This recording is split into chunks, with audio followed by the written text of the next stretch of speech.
going on, everybody? Welcome to another video. In this one, we're going to be talking about what weapons that I think you should be bringing into the Valid Disciple raid day 1 that launches tomorrow. If you plan on tackling the day 1, going for world's first, or just trying to do the raid in general on day 1, I think these are a few exotic, like a few weapons, and for my warlock at least, exotic you should be running in this raid. So we're gonna first talk about our exotic just armor piece. I play warlock. I'm gonna be using Well of Radiance probably the entirety of the whole raid. And we're gonna be pairing it with Lunafaction boots. This is gonna give us that reload range, or that reload speed, and we're gonna get some range when we're in a well. Super juice exotic overall. I do need to take these off, but that is besides the point. These are going to be really, really good when going for boss damage, or just I can even play my life a lot easier and stay alive and do extra damage while I'm at it. Let's just talk about some weapons now. Just get right into it. First one I'm bringing in is my Fatebringer. This is the one I use for Crucible, but it still works just fine for PvE. It is very, very good nonetheless. So definitely going to be bringing this in. Just because it's a pretty good overall primary and it's adept, so you can't really go wrong there. We do have one exotic in this slot. This would be Witherhoard. If you don't know, Witherhoard is disgusting, but I would say this, it is not worth using if you do not have the catalyst. So unless you have the catalyst done, do not bring this in. If you do have it in, by all means, this thing's disgusting.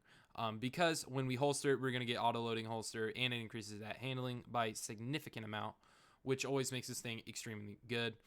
Super good for holding down spawn points and just clearing out ads. Witherhoard is a must use if you have that catalyst. Another grenade launcher that we're going to be bringing in here is this ignition code. This is the one that I use right here. As you can see, blinding nade, slide shot, one for all. Just keep sliding. You can blind a ton of mobs fairly easily.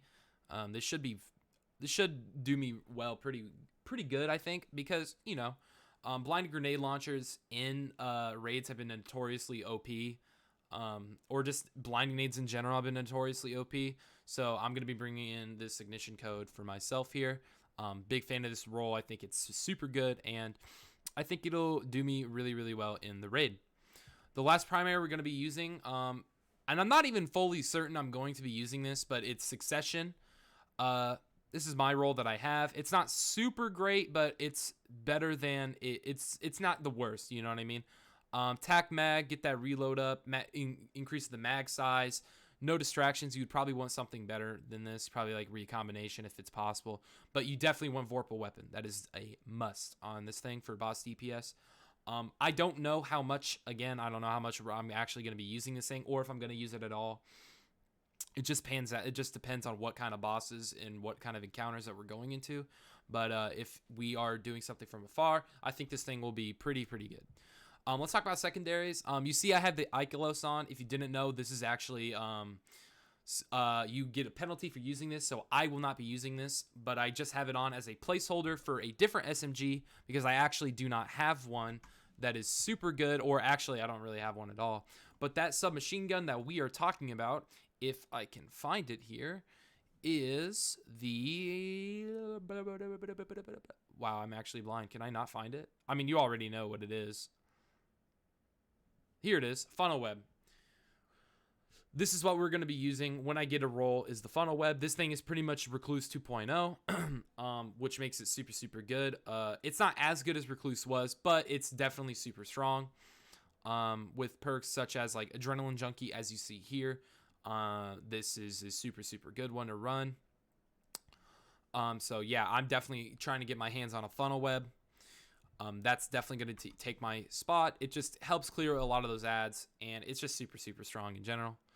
Another thing, we got Cartesian Coordinate. I don't know, again, exactly what I will be using Cartesian necessarily for, and this isn't even the correct role. My other role is Left from Goal Vorpal, which I think is what you should be using, but I did not actually grab that one. I grabbed the wrong one, so we'll just transfer that just so we can get a bit of a look here. So this is the ignition code I suggest that you would use, or not, sorry, Cartesian. Reason for it, it's got projection fuse, high damage, Lead from gold, so every time we get heavy, we're going to get ammo for this too, which is super good. And the Vorpal weapon. It's just super, super good for just like close range boss deeps or something like that. I just think it's really, really good for that. It's not as good as it once was because obviously particle deconstruction is gone, but it is still pretty, pretty good. So, and I think you might enjoy using it for just taking out majors or something of that manner.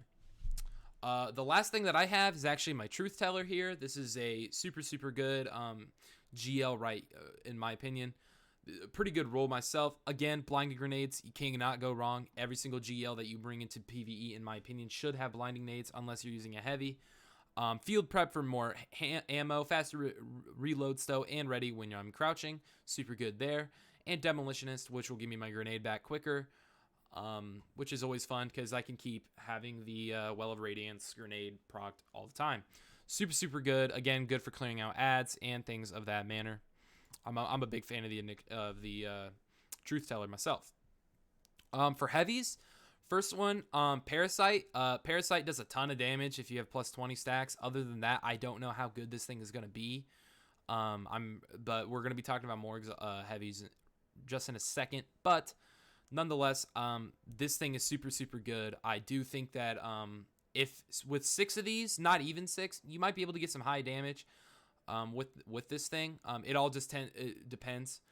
This thing also has terrible range, so if the boss is a close range fight, or if you're just clearing out ads, I recommend bringing this thing. But if the boss is far, I would switch this out for something completely different, and we will get into that right now. So for the first heavy right here, this is our special, one of them. This is my Threaded Needle Clown Cartridge Vorpal. Ideally, you would want auto loading here, but I was not fortunate enough to get it. But I think this one will do the trick nonetheless. This thing's just super, super good for things like across the map. I don't think this one was banned. I really don't remember it being banned. I think it was the other one that was banned. It was like the Imperial Needle is what I believe was banned, or just you will get a yeah, it was the Imperial Needle, which is the bow. That got the 40% buff. Not this thing. This thing is all fair game. Just had to make sure really quick. You never know. Don't want to be wrong. But yeah, I plan on bringing this thing in if the boss has like a really acute like pinpoint like precision thing, something of that manner. I don't know. You might find use of this. Same thing. It's probably just like the same thing with your succession here, but I think the same thing applies. Last exotic, this is going to be the main exotic or the main heavy, or it's not my last heavy, but last exotic anyway, is Gallarhorn for obvious reasons. Gallarhorn DPS King, super, super juice.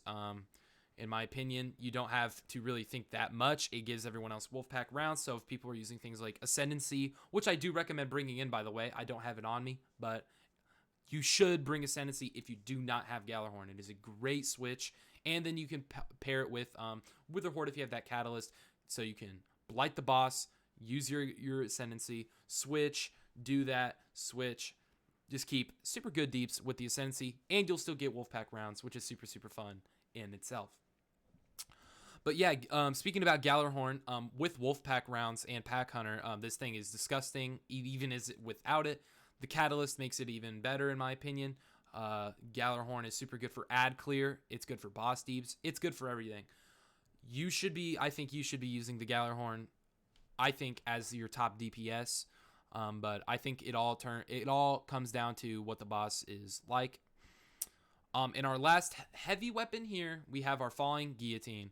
The only reason I'm bringing in Guillotine is just for like when you're doing the Spire section of Vault of Glass, I like killing the Praetorians with the Falling Guillotine. It makes it easy. So if there's anything like that with this raid, I'm bringing Guillotine, and pairing it with Witherhoard. So I think that's a super good pair up.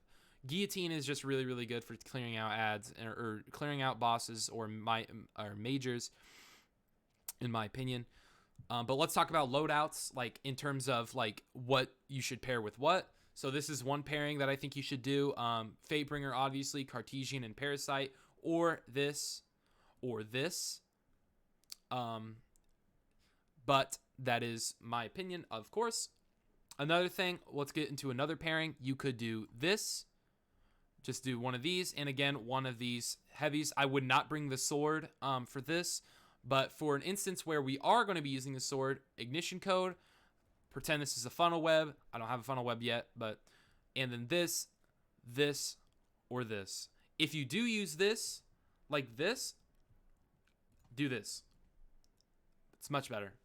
Just telling you. Saying it right now. This is much better. Like this. Yeah, that's pretty much that. Another thing, this works with this or this. This is probably more accurate to what you would see. But I got to infuse a ton of stuff, so. But yeah, that's pretty much all of the, like, that's what I'm going to be bringing into the raid as a warlock. I'm not playing on Titan or Hunter. If I was playing Titan, I would definitely be running Bubble. I don't know what exotic you would use. Maybe Helm of Saint 14. I don't know, something like that. But yeah, I think this concludes more so of the Warlock. As you can see, again, Lunafaction boots. There's no real other exotics that I plan on using. I'm not using Void, nor would I really bring these into a raid, a day one raid. Phoenix Protocol could be used. I could see that being pretty good, but other than that, I don't really see any other exotics that you would use on Warlock. Talking about Hunter, I mean, if we go into collections, I really don't know yet again, like, what you would actually use. Maybe if you're running Golden Gun, Celestial Nighthawk, right? And if you maybe like Ophidian, or what are they called? The Orpheus rigs, you might want to use those on the Oculus. I don't know. I'm not